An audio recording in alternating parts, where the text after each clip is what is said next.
Hello and welcome. I'm Neil Atkinson to this week's Anfield Wrap in association with RedsBet. RedsBet is the gambling company where 50% of losses are given to Liverpool supporter-related causes. If you are going to gamble with RedsBet this week with the Cheltenham Festival and other matters as well, please do so responsibly and enjoyably. You can go to begambleaware.org for more information on that. It is the Anfield Wrap after Liverpool have been defeated by Manchester United at Old Trafford by 2-1. 2-1 indeed being a scoreline there. Liverpool frustrating poor for the first half, to be honest with you, and then came into its second half, finished the game pretty strongly, weren't quite able to build enough pressure last 10 minutes to force the second goal. We're going to talk about that. We're going to talk at the end about the referee, so don't think that we're not going to talk about the referee. We are, but we're not going to focus on it at first, because the most important thing to talk about is what Liverpool did and how Liverpool did things well, and the general sort of vibe around it. Rob Gutmann, it's a frustrating result. It's not a dreadful performance. I've seen Liverpool sides with more trophies, arguably you can say better Liverpool sides, wilt far more at Old Trafford than those boys did. Yeah, it's a kick in the pants, and you know what? I couldn't give a shit about it's a loss to United factor. Really, our season's too big to worry about that, us and them in that way. I think I care that we've racked up another defeat in a season where we'd only lost 3. An incredible season, really, that we've only lost 3. I'd like to have stayed that to the end of the season. So it annoys me from that side. It annoys me the fact that they've pulled away. That's not good. But I came out of it feeling defiant. It was a defiant Liverpool crowd at the end. We kept behind for 45 minutes afterwards. There was some atmosphere, I have to say. I don't think anybody felt beaten, even though we were as a fact. When I thought about it sort of even more calmly an hour afterwards, I thought the narrative around Tottenham's draw at Anfield, and whenever it was 5 weeks ago, they get a 2-2. Really due to the fact that Wanyama scores, the goal of a career. They could quite easily have lost that game by a single goal, Tottenham. They did very much what Liverpool did in the second half to United. They had a lot of the ball, but they were not carving Liverpool open, and Liverpool were not carving United open. But we were knocking on the door. We did force a goal. We did force penalty situations. So I don't think we can come out of this game with any real negativity. It's not enough of a sample. It's Ian Salmon. It's a game between two sides who were both very good, and I think that's something which, I put in my post-match writing about it. We can, to a certain extent, firstly, we hadn't suffered a couple of the challenges that come up during that game at the level at which they come, i.e. that United have got very, very good players trying to play the brand of football that they want to play, and we haven't come into that a great deal. But the other thing that happens is that if you are going to be a very, very good team, then you are going to play against other very, very good teams. You're not going to win all those games. You're going to lose some of them. The greater concern than just this one defeat is that this result does mean, with Chelsea still to go to, we didn't win at Arsenal and we should. We got hammered, albeit after the sending off against Manchester City. We went to bits first half against Spurs, and we haven't done so well against Man United. If you want a concern, my concern's more the whole of that picture, not particularly what happened on Saturday afternoon. Yeah, that is a concern. It's very much a concern that last season our record against the top 6 was solid. It was good. We could play the top 6, no problem at all. This season we seem to turn the whole thing round. I'm very much with what Rob says there about the Spurs game. It did kind of mirror that. The first half was one of the most frustrating things I've watched in a while, because we weren't great. I wouldn't say we were terrible. I wouldn't say we were particularly poor, but we weren't great. And I know that we're better than we saw in the first half. And we're in a position where everything we tried didn't come off. It was one of those days where the rub of the green wasn't there, but players were then trying to force things. I thought Chamberlain was very much trying to force things from midfield, and it wasn't quite happening for him. And you saw his reaction when he was subbed. You know there's a lad who goes, I didn't do what I can do in that game. And that first half, United is a hard enough place to go at the best of times. And if you're going to give them a 2-goal lead and then allow a Mourinho United to sit back and defend a 2-goal lead, they're going to be a bugger's breakdown. And they were a bugger's breakdown. And you've got to give United credit. They came out and they did their job, and they did their job very, very well. To the point that we didn't do enough to win the game. I thought we were excellent in the second half. We took the game to them, but they've got that lead. They've got something to defend at that point, so we're always up against it. So as good as we were second half, we didn't do enough across 90 minutes to win the game, and they did. Yeah, I just want to come back on your point, Neil, actually, about us against the other big top 6 this season. slightly disagree in that I think actually we've had the same games against them, but fortune has moved in different directions. If you think about it, that crazy, and I'll just almost quickly take them fixture by fixture. City, we won both seasons in a narrow fashion. I think we were slightly more convincing this season. Away from home, that game against City last season could have been a 5-0 to them or a 5-0 to us. The Arsenal home games are the same. In fact, I even think the Arsenal away games are the same, except we make a fatal error in one, whereas we pull away in the other, or we see out a game in the other. Only really the top and the United games are both very, very similar. The Anfield games are the same. They're both very, very tight fixtures. I think it just demonstrates sometimes rubber the green in football, just the vagaries of fate at key moments. I don't think we've necessarily dropped off our level, is my point, in the games against the top six. Yeah, I tend to agree with Rob's point there. I think it was always going to be difficult to kind of replicate what we'd done the previous season against those other top teams.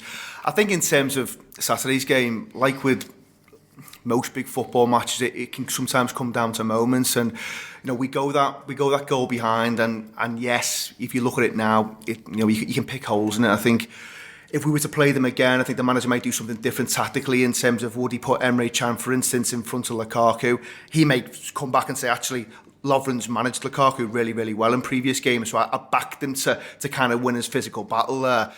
And then, obviously, Trent, bless him, he's kind of come out and apologised, I believe. Now, he's said before, I'm talking Reds with Rob, he's got no need to do that. I know these things will happen to a 19-year-old fullback. But, we don't cover ourselves in glory defensively. And United are obviously, Mourinho switched on. He knows which side of the pitch to attack. Lukaku's going to pull onto Lovren when he has to. So it's hard to take it because you go up against these big teams and you want to do yourselves justice. But as I said before, it can come down to fine lines. It can come down to moments. And when we go that goal behind, if we suddenly find ourselves 1-1 quite quickly, and we have that chance with Van Dijk's header, and he just doesn't fall. I mean, it comes off his shoulder. He should score, but when he doesn't score, within 60 seconds, 90 seconds, the same thing happens again. A long punt, really simple, straightforward ball, right down the pitch, and we should deal with it again. We haven't learnt our lesson, and it goes 2-0. And as Ian Salmon said before, if there's a team in the league that you can't afford to go a goal behind or 2 goals behind, it's this United team, because credit where it's due, Mourinho knows how to manage a football match. You've seen the stats. When they've scored first, they'd won 16 out of 16. It's now 17 out of 17. That becomes difficult because the game is very much in their favour. They can obviously sit in behind the ball even more than they were going to do anyway. I mean, they give Liverpool the opportunity to have lots of possession, and we kind of knew that. And second half, you touched on it there, we were much the better side. I think Mourinho, again, he let us have the ball. He's comfortable with backing himself and backing his players to see the game out. And then when he gets worried, he pulls Rashford and puts Fellaini on because he wants that muscle. And listen, you've got to say, in terms of United's team, look, Lukaku was a threat. Of course, he was physically. He was imposing. The likes of Rashford, who's had a little bit of stick recently, he plays really, really well. He takes his 2 goals brilliantly. And people like Ashley Young as well. He's not even a real fullback, but he manages Salah, albeit he's backed up by teammates. He manages him really, really well. So, Rob's put before, in the grand scheme of things, it kind of hurts, but it's not the end of the world, this football match. It's not, because we're still right in that mix. My issue with it, well, I'll come to my issue with it in a second, but first thing, on the small vagaries, when Van Dijk goes for that header, he's falling as he heads it because he's being pulled, his shirt is being pulled, he's being pulled down in the area. And that's one of the referee decisions that does not be mentioned anywhere, I don't think, which is why he heads against his own shoulder. You don't get that, though, Ian. I mean, no, you don't get it. It's one of those, but you definitely don't get that. But will my VAR dream future. Yeah, you get 5 pence a game. The live VAR where we're going straight away. That's a pen, that, lads. But no, it is one that you don't get. But it is another one. It's another one of those pulls. It's the dark arts that we don't do particularly well. But my main worry about the whole thing was, I think it could be a worry. It could be actually a positive thing. It's a wake up call, because we've all been sat there going, do you know what? I fancy anybody over 2 legs. There's nobody on earth. Nobody wants to face us in the quarterfinals of the Champions League. Nobody wants to get us. And you look and go, do you know what? United probably quite fancy at the moment, because they've just done us over 2 legs. And if we play the same way against United across 2 legs in a European tie, then they know that they can do us, and they can do us this way. But if we take it as a wake up call that we can learn from it and change the team for a European tie.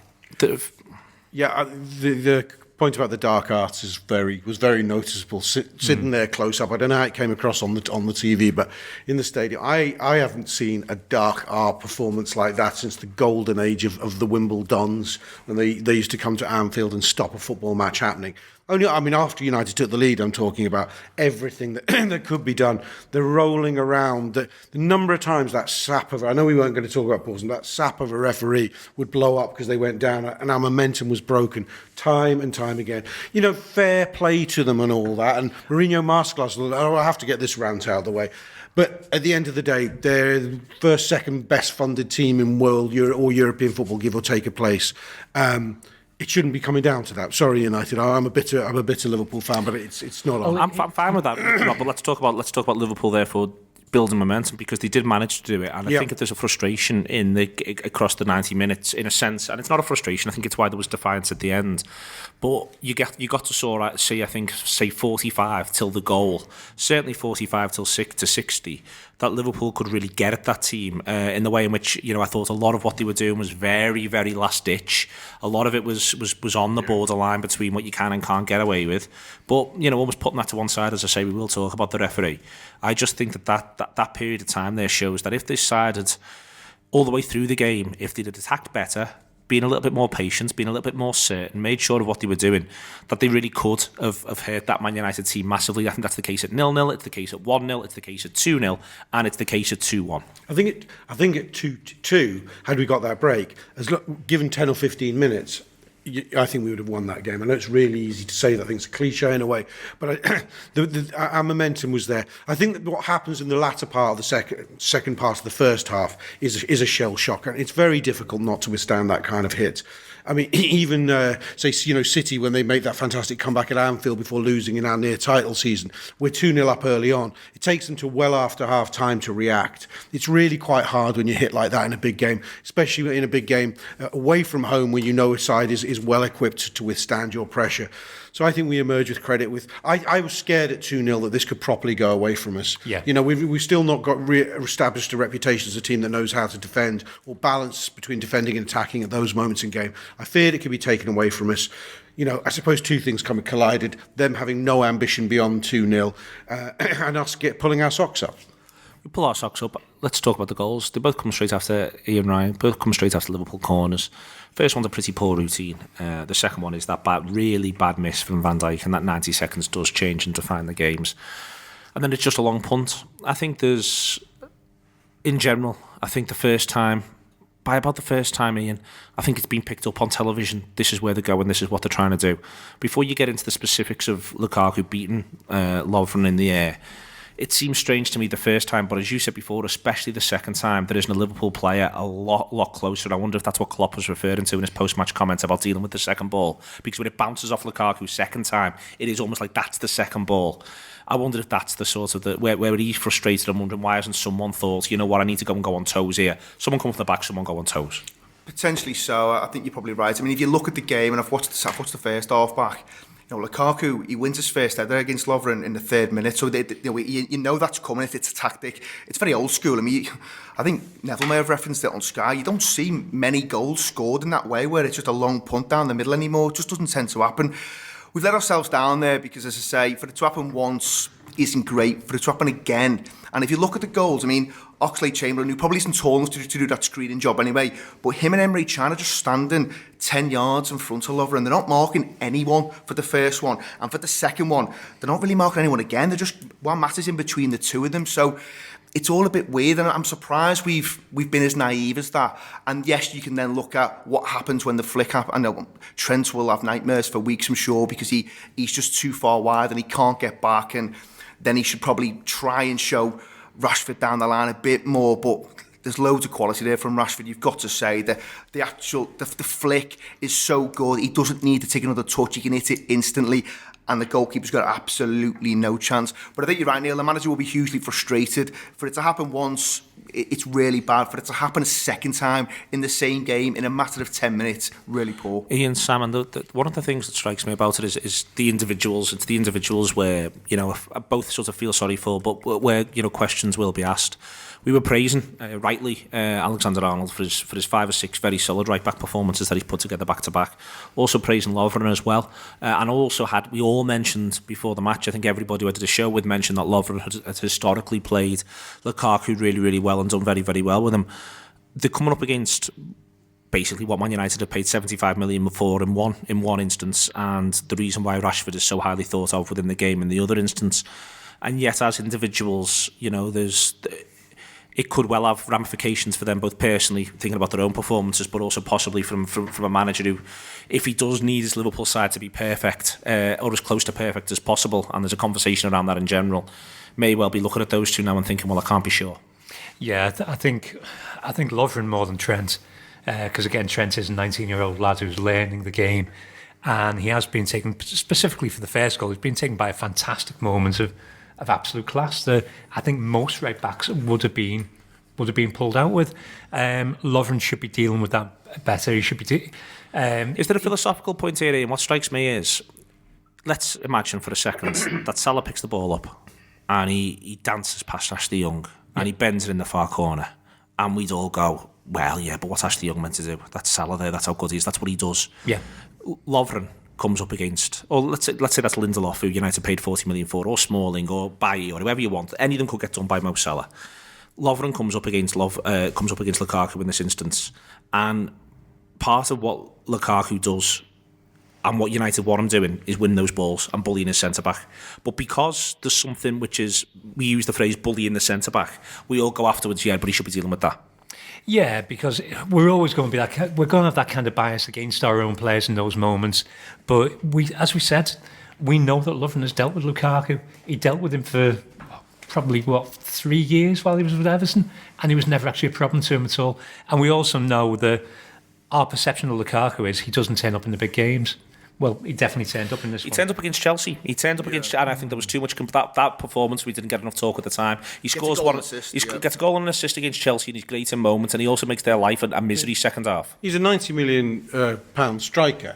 The fact that Lovren's done well against him shouldn't count against him now. In the past, no, I would. But it's such a frustrating way to not do well against him this time. I don't think you can ever criticise a centre half for losing a header, a flick header. It's not the like same header twice. Well, I still think it's not the end of the world. At the end of the day, Lukaku is a big player, aggressive player. He can win. He can have a day where he's going to win them in the air. It's what happens after that. But that was world class by Rashford. I watched United's comeback against Palace in the week, and it was all about Rashford. He puts Rashford on. United are hapless and going nowhere. Rashford comes on. Within the first 5 minutes, he's done 3 dribbles down the left and absolutely torn Palace to pieces. I thought Rashford was a really, really good player from the moment I clapped eyes on him. He reminds me of some young strikers, they go through a phase where they're not getting the goal return you think they're going to get. But one day that lad's going to click with his goal return, and I think he's going to be a frightening player. It disturbs me that he plays for them. What he does there is beyond belief, really. He stands Trent up, has a look, and then not bends, he whips a shot. Of course, I think Lovren's biggest fault in that move is not losing the header, is in failing to shuffle across to cover Trent, because he decides to cover the runners from the middle. He doesn't back Rashford to do what Rashford does, which I think may be a tad naive. I think if there's cover on Trent there, he's got a fighting chance, but nobody goes across. We weren't very compact either. I think one of the reasons why Lovren has to worry about the runners is because he's not got a lot around him, Rob. You know what I mean? Like Van Dijk's 2 yards to his left, isn't he? Van Dijk is, but what I mean is that when I say compact, I'm not talking about where the defensive line is. I'm talking about where's the midfield getting back to. Not just Chan. I think that Milner and Oxlade-Chamberlain. This is a point where surely everyone says, right, we've all got to get back in here, boys. And you look at it, and Lovren's left with a fair few decisions to make as to where getting back in is, because other people aren't there, and Van Dijk as well. And I think you also see that for the Mata miss. Yeah. Everyone's in absolute state.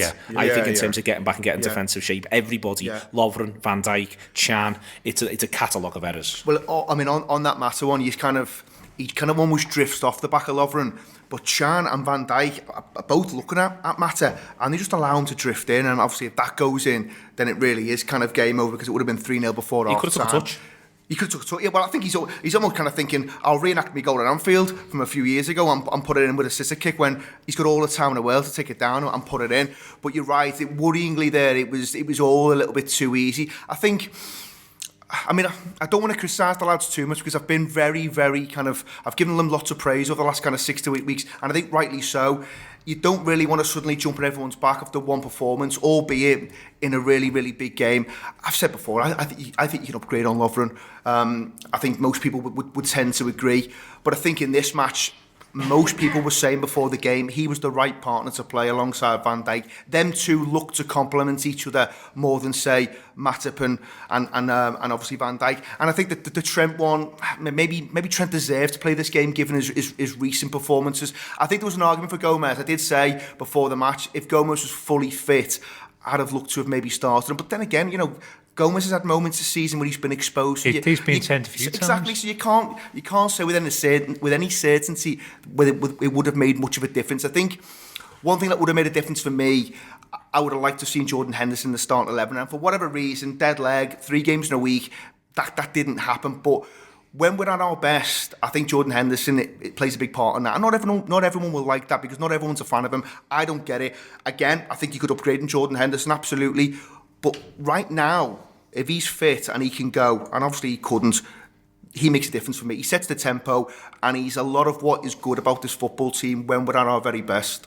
He's also, I think, what we could be looking at there, the terms of what Klopp said about getting back and covering, it's obviously a relation to Chan most immediately, because that's the position he's playing, the 6. And Henderson at that point, I think, probably just communicates with his back four a bit better than Chan does, and is more positionally aware of where he needs to be at that point.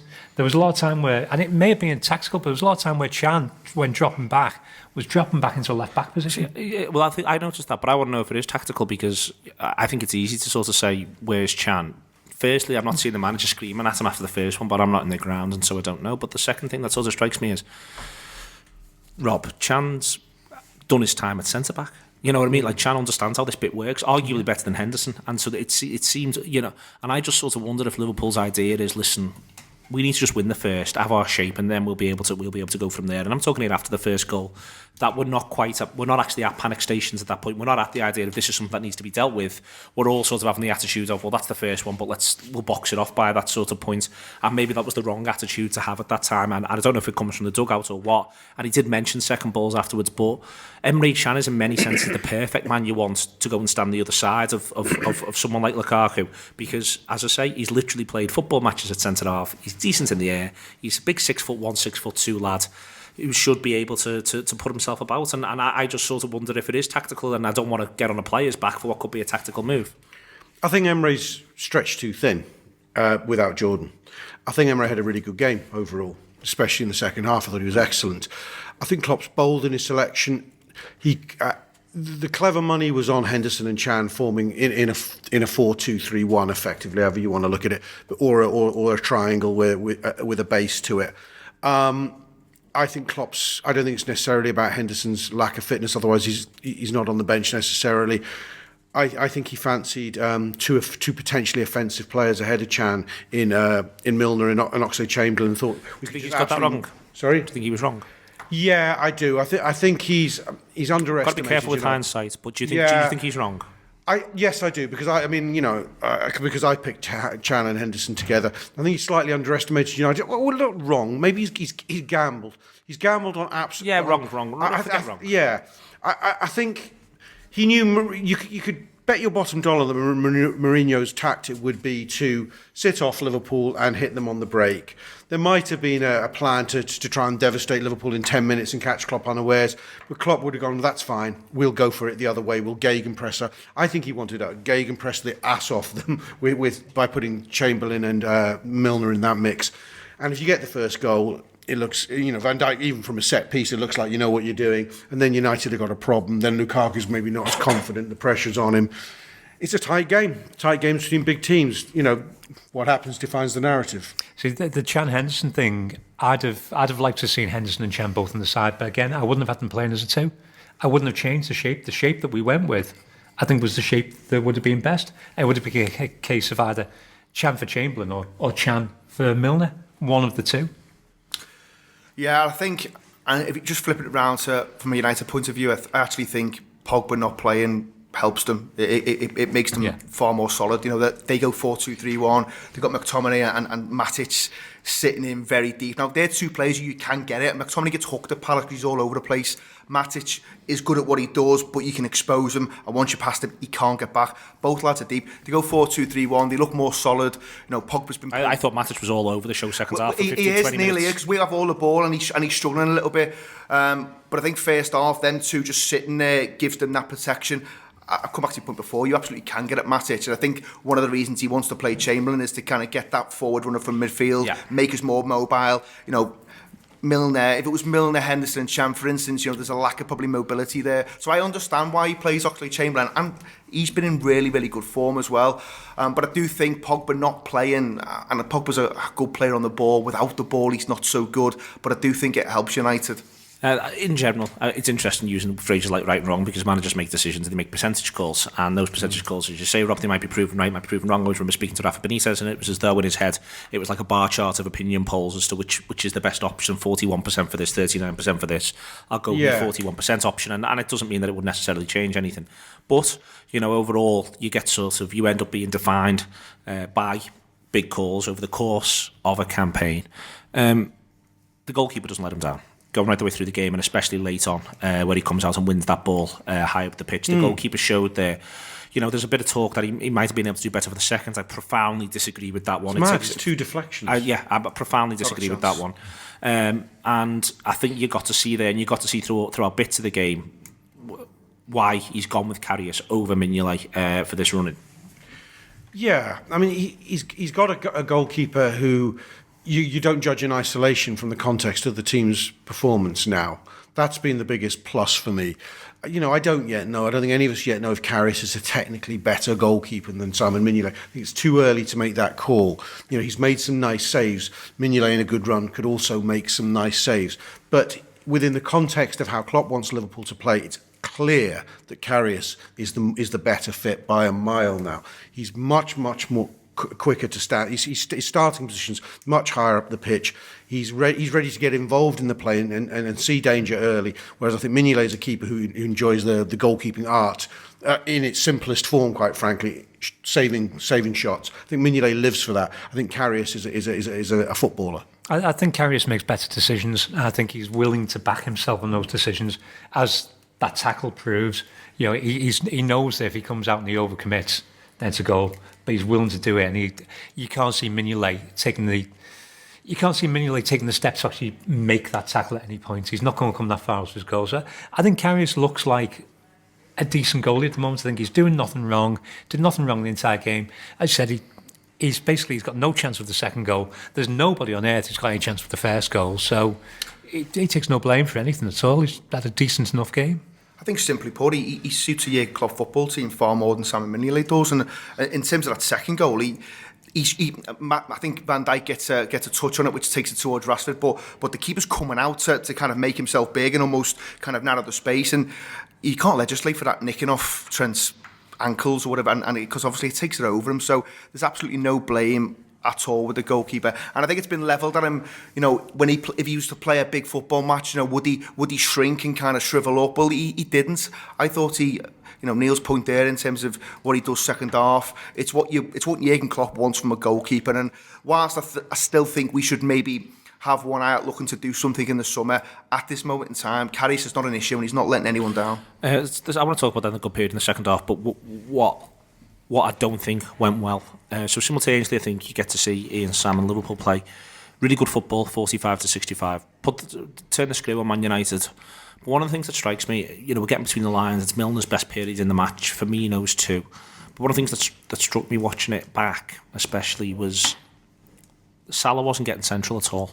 No. That almost as though that was a conscious decision again. Was it or wasn't it a conscious decision? Was it a lack of feeling as though he was involved in the game enough? But Salah and Mane don't really go central, particularly for me. So Firmino's roaming, but neither of those two are filling, admittedly, not a ton of space that he's leaving because United stayed very disciplined. But we were breaking the lines, we were putting them under pressure. We just didn't have that central thrust that we've had in recent weeks. My feeling on it was that Mane spent a lot of the time central. I thought he spent a lot more time deep, cutting it and very, very deep. He was more of a midfield player for the entirety of the game. Yep. But because of him dropping that deep, I don't think that left the space for Salah to move into it. So it's got to be tactical, because they've obviously looked at it and gone, you can take him on the wing. And I think it's the most ineffective we've seen Salah all season, because he has no actual impact on the game, really, for this. They weren't close enough together. That's been their strength for me in recent. But their strength has been the interchange as well. Yeah, so often we've seen them within 10 yards of each other. So plus Oxlade-Chamberlain. Yeah, plus Oxlade-Chamberlain. So they're able to break through tightly packed back fours with little 1-2s. And it begins to happen, and you see an example of it. I think it's the Mane penalty shout. Is it coming after 2-1, where he plays a lovely 1-2 with Firmino, where I was level with it. We were all a bit shocked Firmino doesn't just take it in his stride. But the layoff is a decent one if Mane's not held there. It's the first example. It's that little back heel that just falls a little short. He has to chase, isn't it? Yeah, but it's an example of the first time them getting close to each other. Around me, there was grumblings of discontent about Mane, and it annoyed me because I think he's beginning to be a bit of a scapegoat. I thought he was the one of the front three who was most on the ball. I've watched it back. There's a couple of decisions he makes which aren't great. A couple of times he's sloppy in possession, but generally the bits and pieces he's doing are very decent in a difficult circumstance. And I don't know, he was even in his first season, there was this go-to, Mane's not played well for a few weeks. Yes, definitely this season his level did drop off before Christmas, but he's been fantastic since Christmas. He's been scoring goals, and I think he emerged everywhere I went. Mane was one. I thought Mane had a bad game. I thought, no, I don't think he had that bad a game. He's a better game than Salah. It's all right for Salah not to play well, and we can all say it. Salah couldn't get himself in it and wasn't effective when he was in it, and was arguably trying to do too much. I thought his decision making was really poor, Salah. I thought for the first time there was a minor worry. Not the first time. I think they've all done it at times this season, that front three. But for the first time, I had a minor worry that Salah had a bit of an attitude of, I've just got to sort this out then, have I? No, you haven't, mate. You've got these lads to help you. Yeah, I thought Salah was the most anonymous we've seen him, and those games will come to anybody. But this idea of scapegoating Mane, it was happening on Twitter during the game. Yeah. And I thought Mane was having a decent game. I thought he was doing very little wrong. He was showing for the ball. He was trying to make things happen. He was going deeper, but it was obviously tactical. And we've obviously gone with the idea, well, Andy Robertson is going to move further up left, which is probably why Chan's dropping into the left-back position so often. And that was how he set out. And we've got to think that those moments when they're getting closer together, they're actually happening against a back six at that point. Because that entire second half, he was playing a back six. Very astute. I noticed that, Ian. I thought there's tracking back and there's playing a back six. Juan Mata was virtually an auxiliary right back. There wasn't any tracking, and it wasn't so. I mean, we were forcing them back, but it wasn't because we were forcing them back. They chose to sit along. And we've seen Mourinho do that a million times. He'll just put six lads across the 18-yard box and keep them there. That's why I thought when the goal comes, credit to Man. Man's not really given much credit for it, but it's an explosive moment. I mean, I know the ball is a nothing ball. It's difficult against a packed defence, but what he does... He plays at percentages. Yeah, and to get in behind there was no easy feat. The conversation's on decision-making, I think, Ian. Decision-making and passing being just off, I think, throughout the game. Decision-making being just off and passing being just off. I think that obviously United defend well, but it wasn't as though I thought that there was that we couldn't get at them. For instance, the fact that the Mane penalty incident where he flicks it back, Firmino's picked that up between the sticks. If anything, there's an argument that he should actually just be taking it on and finishing himself. Yeah. But my point more is, that's an example of getting in. We're in there, it's 2-1. It wasn't as though it looked like it was impossible to get in. I think that's one of the things that frustrated me, again, watching the game live and watching it back. The front three, all three of them, even though I think they all have little patches, with the exception that two of them have patches, Salah doesn't, but they all, to me, should do better across the course of the 90 minutes. I would agree. I think in terms of the front three, I would say Firmino's the one who gets closest to his normal level across the 90 minutes. I take Rob's point. I think there is a little bit of that whole Mane scapegoat business going on. You don't want to get on the lads back too much because his output's been really, really good recently. I don't think he has the best game personally. I think his decision-making could be better at times. You see that, Neil, from very, very early on. I mean, there's a break in the first half where Firmino could put Salah in very, very early on, and he gets it wrong. I think he tries to find Mane. It wasn't a ball, and from there it just kind of continues and continues. And when you're playing football at this level, elite football, in these big matches, these big moments, it will come down to just decision making, and we just quite weren't at it on the day. I think in terms of Salah, he's going to have games where he's crowded out. I mean, credit to Ashley Young, he plays him really well. I mentioned it before, he is backed up by a lot of other defenders, in fairness, but back to that, first goals are always important, but you felt in this game it was going to be huge because they've only conceded 6 at home all season. Now, that's a ridiculous record to concede 6 at home. You can talk about all you want in terms of do you like watching them play, and personally, I know which team I'd rather be watching week in, week out, and it's us. But in terms of being solid and managing a game, Mourinho is still extremely adept at being able to sell a football match. And once it goes 1, once it goes 2, you're then looking for something really, really special. And sometimes you're going to have those days where, it just does not click up front. Salah had scored 12 and 12 away from home. Now, that puts you on everyone's radar. You're on everyone's single radar when you're banging 12 and 12. And he got crowded out and it didn't happen for him. And Neil, your point's probably right. He's probably thinking, I need to do something special here. Players back themselves. They want to do things special in football matches. And he has that one at the very end where he could almost maybe grab a point, and maybe because he hasn't had such a great game, he snatches at it a little bit. It's a frustrating day at the office, but I don't think it should detract away from how good we've been in recent weeks. And in the grand scheme of things, I said it before, there's still loads and loads to play for. Last little thing, subs don't help. I think it's fair to say Ian Salmon, it's the first time since Swansea away we've looked to change down. I think that's because the way in which the game plays out, not exactly the same as Swansea really, where if you start Oxlade-Chamberlain, which we did do, and as I say, I think all around the table we probably would have started Oxlade-Chamberlain pre-match, and we've got to, that's why hindsight is dangerous. But if you start Oxlade-Chamberlain, then you haven't got a clear front 3 sub option to bring on. And I think that you see that as the game plays out. Liverpool, we end up bringing Solanke on, he hasn't scored a league goal. We bring Wijnaldum on, he hasn't scored an away goal. And we bring some other character on. Lallana, that's the one. We bring Lallana on, who's coming back from an injury. But for the first time, for me, that bench really did look a change down. Yeah, it's...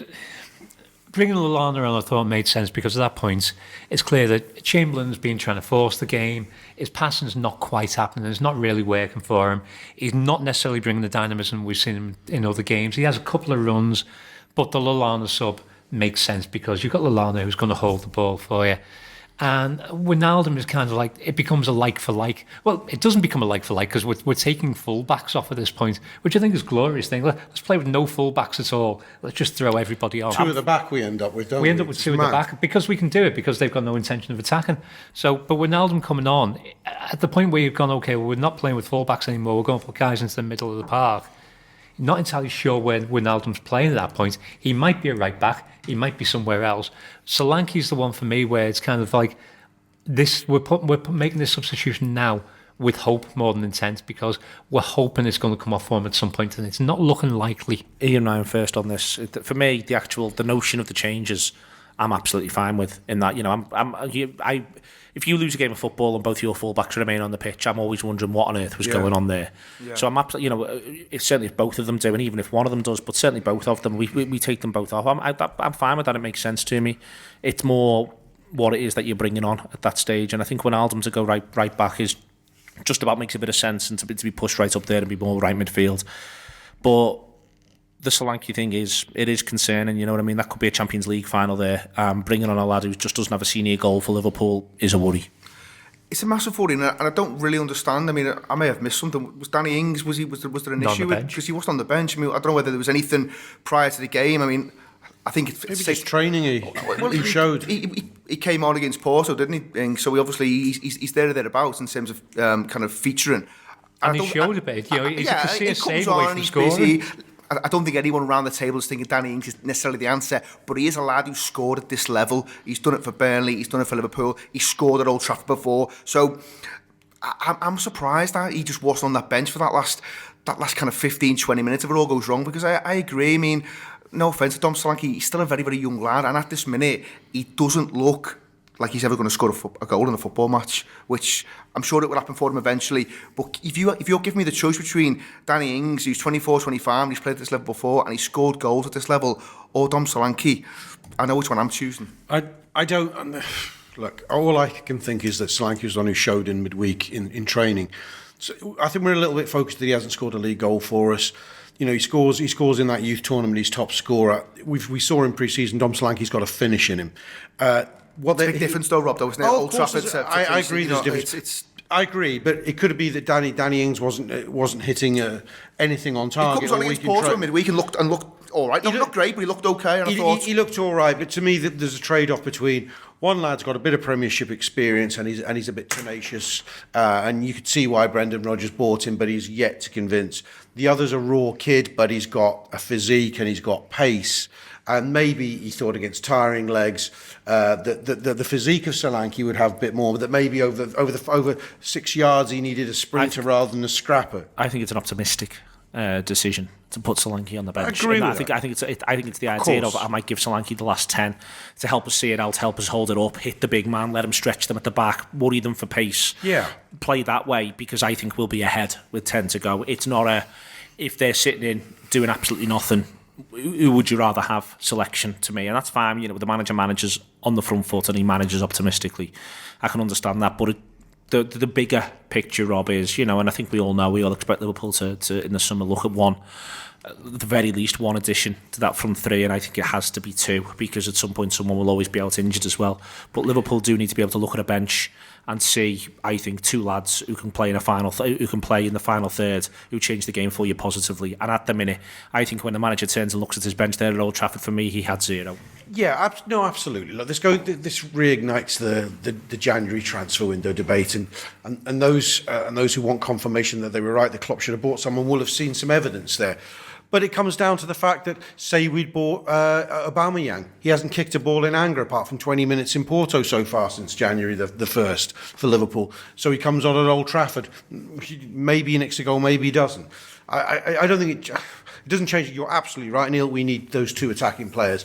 There will be a debate as to whether a Lamar-style player is two midfield, but he does play either wing. But definitely another attacking player, like maybe it's Pulisic, I don't know.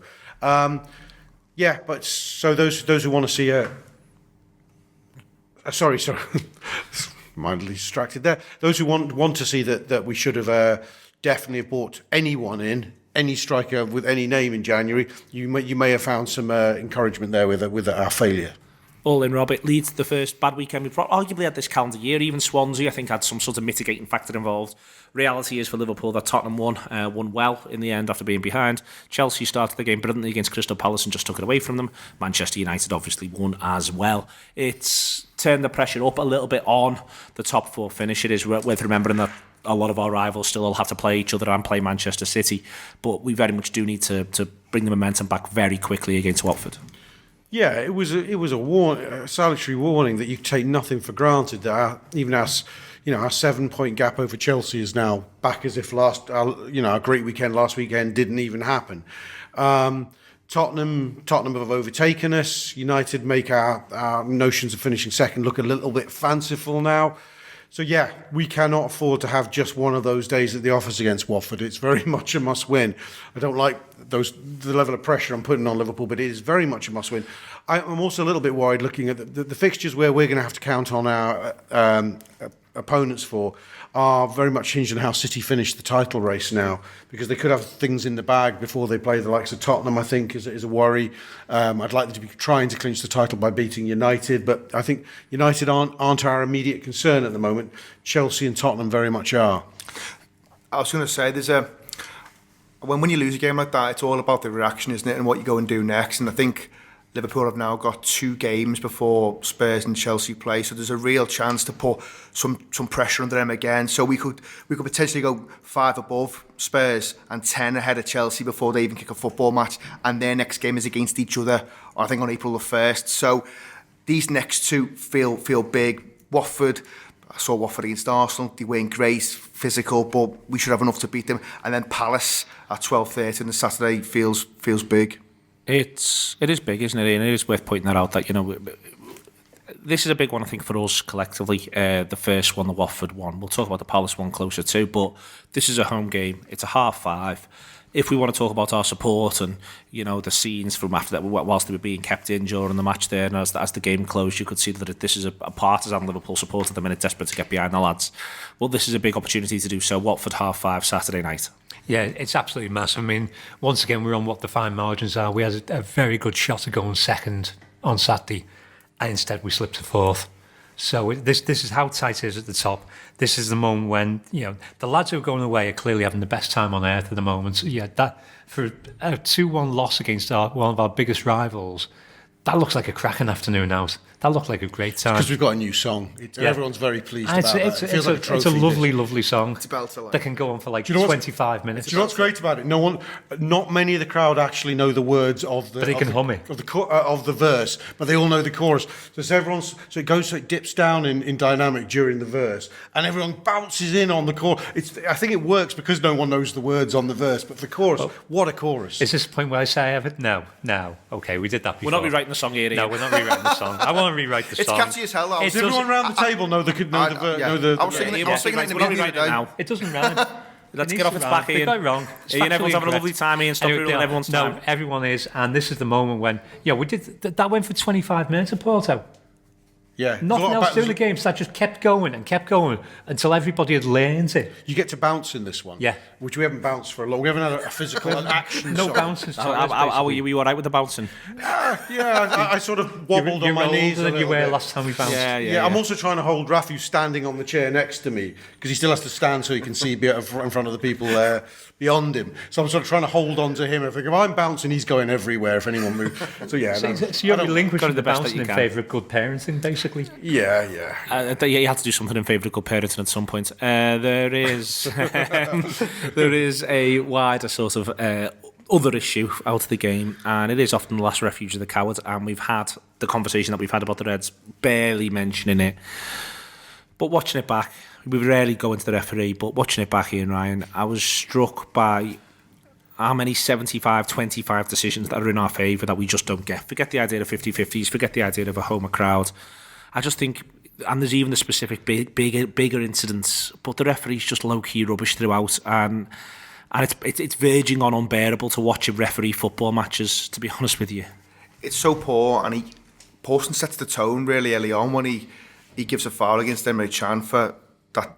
Well, he wins the ball against Valencia. He clearly wins the ball, and then he then goes into Valencia because he can't chop his own legs off. He has to go somewhere, but he wins the ball quite cleanly. He gives a foul for it.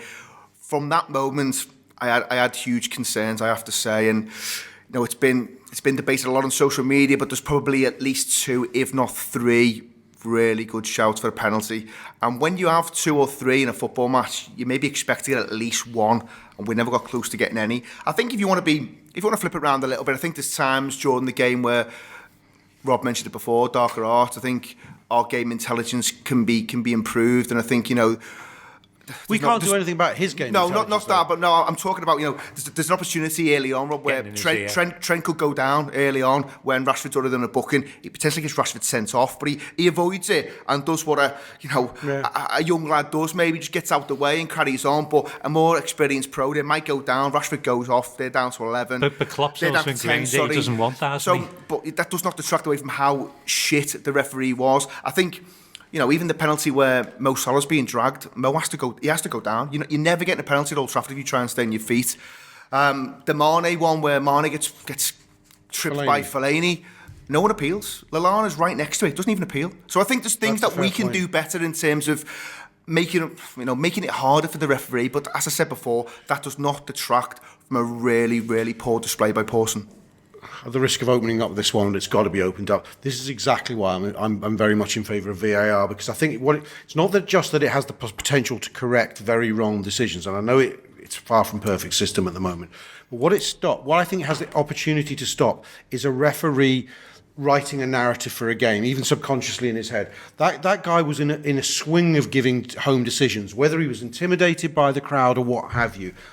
I think the first time he's pulled up by a third party, he's rocked back on his heels. He's forced to think about the game in a different way. Whereas I think you see refs sometimes going with the momentum of a team, and they can't stop themselves. I don't even think they're consciously doing it. I don't think their bias is known to them, but they can't stop themselves. But a video intervention goes, no, you're absolutely wrong, and I think it makes them check themselves more the next decision.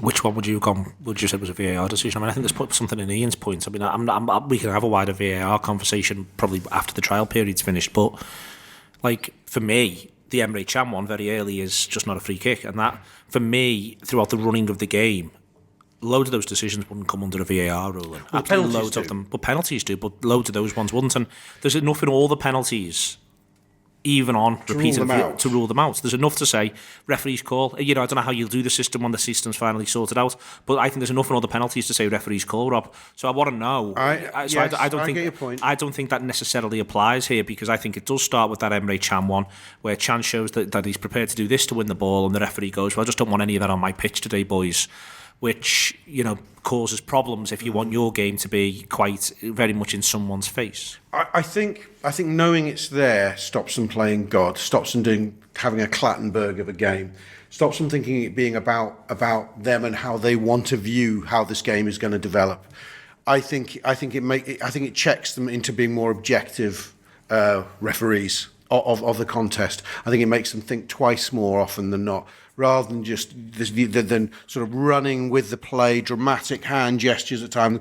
This sort of certainty that the sort of referee that anticipates where the decision's going even before the contact's been made. You know what? Everyone who's watched the game long enough knows what I'm talking about.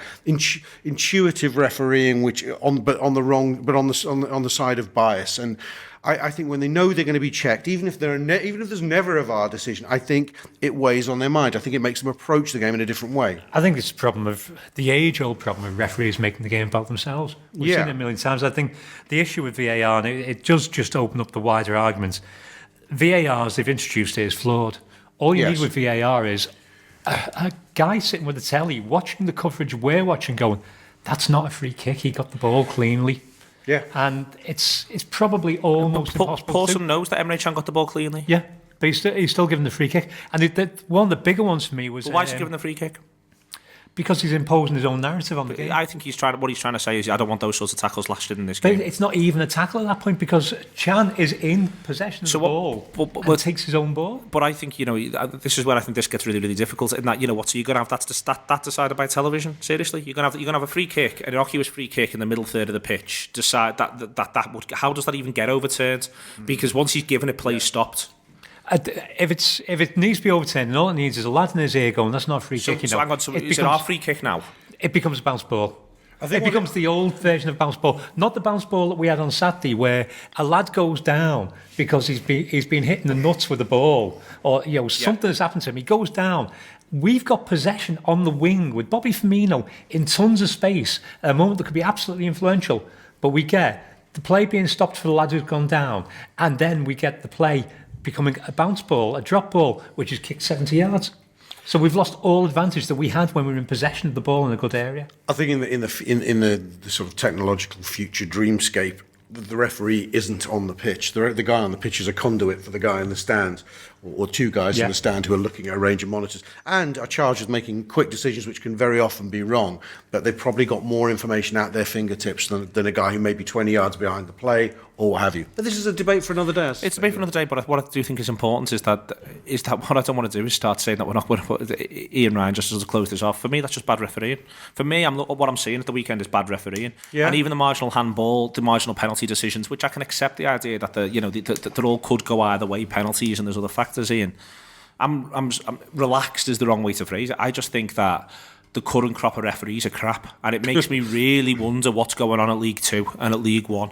What on earth are they getting refereed by? Because I think that the current crop of referees are really, really poor. I think it's never been harder to referee the game, don't get me wrong, but I think the current people who are doing it, not just Craig Pawson, I've seen enough of him now, but not just Craig Pawson. I think across the board the current crop of referees are just crap. I tend to agree, and back to your point earlier, Neil, we don't want to talk about referees, and you don't want to put the blame for not getting a result at the referee's door. I think sometimes you can look at yourself and say, right, have we done enough? Did we test David De Gea enough, for instance? But ultimately, you are relying on these guys to make big decisions in big moments. And there was enough in some of those decisions, I think, where you maybe get at least one penalty decision. But he sets the tone so early. As you said before, he does not want those kind of challenges, barely a challenge, on his football pitch that day. And then it just goes from there. And it was just poor decision after poor decision. But I absolutely agree. I mean, at this moment in time, the standard just is not good enough. And bringing in video technology, whilst it may help for some of those big decisions, it's not been invented for things like the Emre Can tackle, for instance, that obviously gets given as a foul early doors. Craig Pawson, don't understand how he's refereed the Merseyside derby in this game this season, don't understand how he stood out to that point, but then I don't decide who gets to referee football matches. Listen, thank you very much, Ian's, Ryan and Salmon and Rob Gutmann for this week's Anfield wrap. Listen, the Reds got beat at Old Trafford, but Very, very good Liverpool sides have got beat at Old Trafford in the past and gone on to have very, very good seasons. That's been the Anfield Wrap in association with RedsBet. As said before, it's Cheltenham week, so do consider using RedsBet if you would like to. 50% of all losses go to Liverpool-related causes, but do gamble responsibly and do so enjoyably as well. You can go to gamblersanonymous.org.uk or BeGambleAware for more information, begambleaware.org for more information around responsible gambling. We will leave you with the thought that Liverpool are going to get back on the bike against Watford. Better Liverpool side than this one have had fantastic seasons after losing at Old Trafford. That's the Anfield Wrap.